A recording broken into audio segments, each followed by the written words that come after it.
بسم الله الرحمن الرحیم. سلام، علی حبیبی هستم با برنامه حفظ موضوعی قرآن کریم. خداوند توی آیه 120 سوره مبارکه بقره می‌فرماید بسم الله الرحمن الرحیم ولن ترضى عنك اليهود ولا النصارى حتی تتبع ملتهم.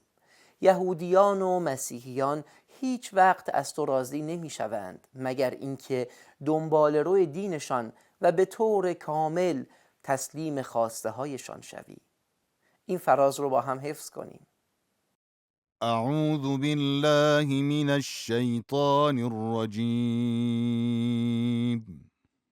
ولن ترضى عنك اليهود ولا النصارى حتى تتبع ملتهم حالا زمزمه میکنیم.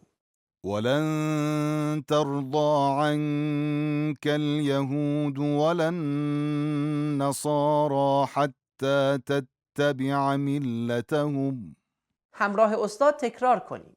ولن ترضى عنك اليهود ولا النصارى حتى تتبع ملتهم. احسنت به شما. حالا وقت اون رسیده که بدون استاد بخونیم. ولن ترضى عنك اليهود ولا النصارى حتى تتبع ملتهم 3 بار از حفظ تکرار کنیم.